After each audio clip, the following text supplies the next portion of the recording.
Good morning.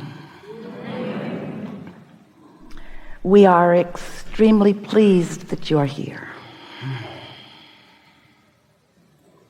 It's good to come together for the purpose of co-creating. Do you agree? Yes. Co-creation at its best, really. You are knowing what you are wanting. Moves about, yes. It expands. Do you like the feeling of desire? That's such a good thing, that feeling of desire. Desire feels really good when you aren't crushing it with doubt. When you desire something that you believe, that desire is calling life right through you. It's your vortex, it's your inner being, standing with the vibrational version of your desire.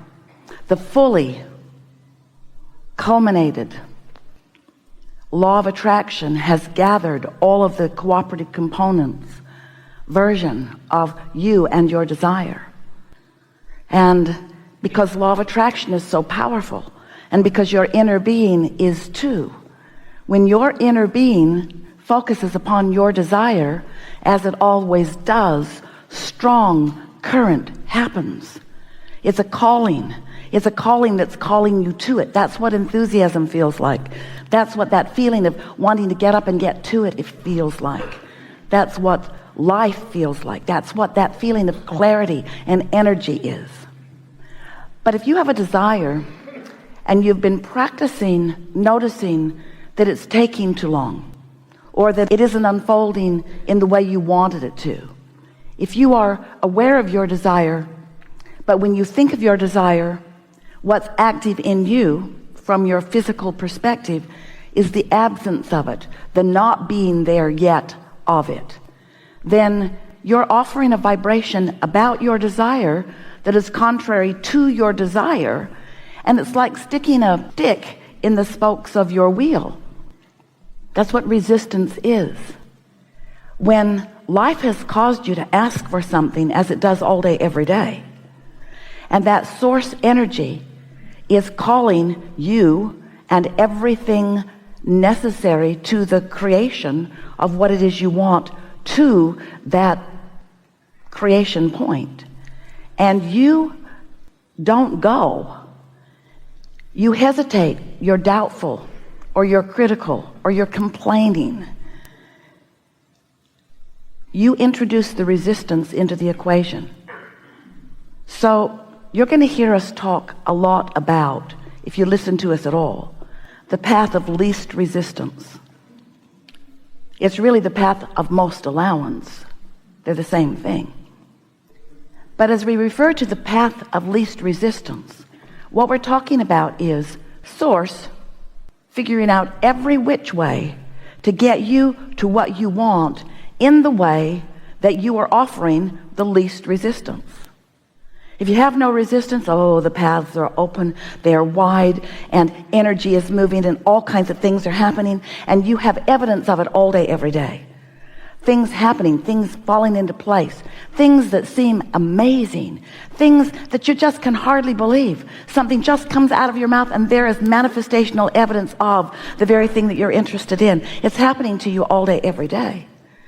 But often, because you are focused upon the opposite of what you mean to be, because every subject is two subjects, isn't it? Wanted and absence of it. So sometimes you might think you're thinking about more money, or a better relationship, or a better lifestyle in one way or another. But sometimes, without even meaning to, you are focused in absolute opposition to the very thing you want. And you can tell that because when you do that, you are offering resistance. And when you offer resistance, you can feel it. It's what negative emotion is. It's you slowing it down. So we just want to say early on here in this conversation that you are the only one who throws the resistance into the equation. And you do it by practicing thoughts that are opposite of your own desire. That's all. In the early days, as we began flowing through Esther, we were saying to you that if you want something and you believe it, then it is. It's done.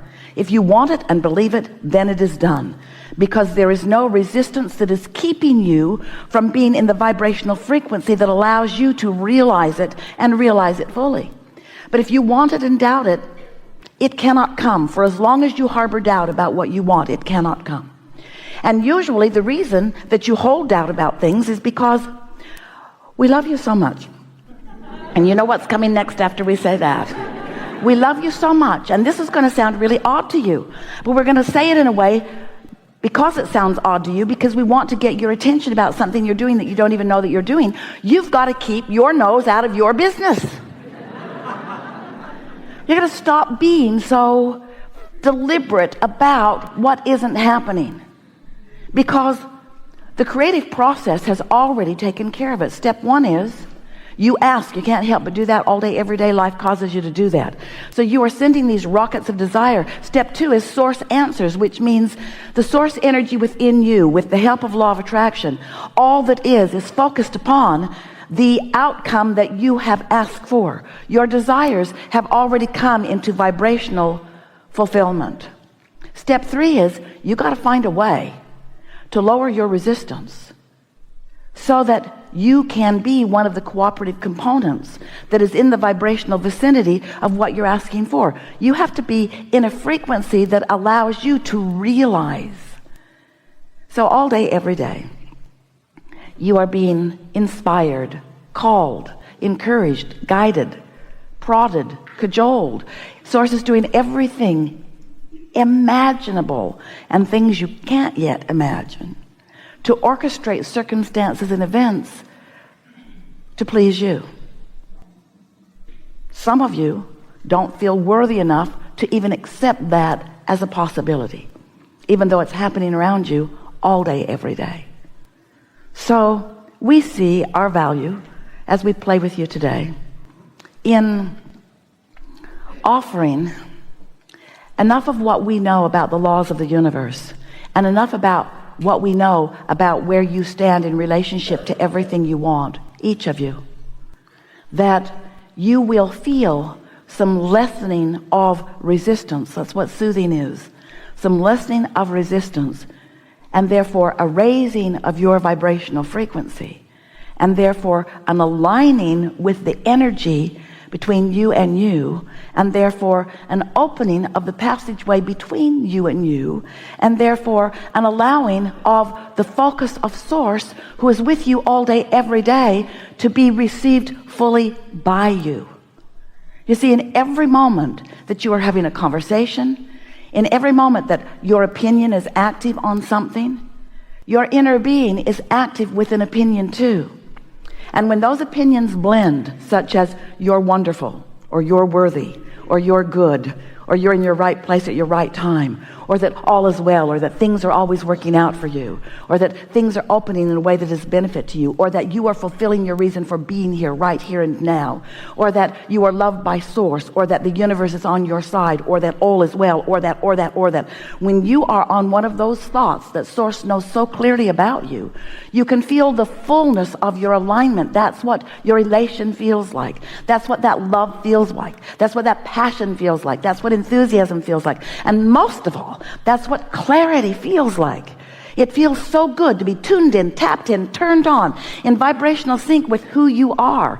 That's how you're supposed to live here. You're not supposed to be muddling around in confusion. You're not supposed to be squabbling with one another. You're not supposed to be looking at each other, needing somebody else to be a little different so you can feel a little better. You didn't come here to control the world. You didn't come here to change the world or save the world. You knew it didn't need to be saved. You would constantly change. But you didn't come to fix things that are broken. You came to revel in the perfection of this time-space reality, knowing that it would serve you so well, knowing that the variety of it would inspire within you clarity about what you personally and individually, and with so much blessing and worthiness seen from Source energy, that you would pick and choose the things that are important to you, and that you would use the power of your mind and the precision of your own guidance system to focus yourself into complete alignment with your own personal desires, so that all that you desire could come to fruition, because you are the creator of your reality. Nobody else. You are the creator of your own reality. We love you so much, but you're lazy. You don't create your own reality deliberately. Most of you create it by default. You look over there, and then you look over there, and then you look over there, and then you look over there. You give your attention to what's going on around you, and you let what's going on around you set the tone for who you are. You let your vibration be controlled by what you're observing. So you're regurgitating life when you do that. You're not creating life. But what you said when you came into this physical experience, you said, I will look at the variety, and from it I will choose what I prefer. And I know I will find all kinds of new ideas, because the culmination, the combination, the beingness of all of you as you mix together, you are giving one another such opportunity to launch your rockets of desires, to set into motion the new creation of which you are a part and for which reason you came. So we would like to convince you that the reason that you are here is because it is so much fun to find an idea that has not come to fruition, maybe one that has never been unto the universe, and maybe one that you have never experienced personally. You've launched this new idea, and then all of the resources of source come into vibrational concert in order to orchestrate the perfect unfolding that you have defined. The question is, it's the question that this seminar wants to ask and answer. Are you up to speed with your own desire? Because you can't stop wanting. Give that up. So what we would like you to focus on as we begin here today is that when life has caused a desire to be born within you, and that desire is calling all cooperative components to it, and you are for some stubborn, unnecessary, from our point of view, really unnecessary, we're going to be kind as we can, ridiculous reason, you argue for your limitations. You begin explaining to yourself and others why you cannot go there now. And we say, the only reason you're not going there now is because you're saying you can't go there now. If you could just accept the energy that creates worlds is working with you, and if you could understand that every bit of negative emotion that you ever feel is because you've stuck your stick in the wheel, you're slowing it down. So cut that out. We're eager to talk with you about anything that matters to you. There is nothing that is off limits. You will notice a perfect unfolding. As this day progresses, your sense of who you are will come into further and further and further and further clarity. It is our expectation that at the end of this gathering, you will be in a different vibrational point of attraction than you began with. It's always that way, which means everything in your world will shift in response to your shift. So it's great fun to relax into your natural well-being and then to experience the real life examples of what happens when you shift at your center. What do you want to talk about?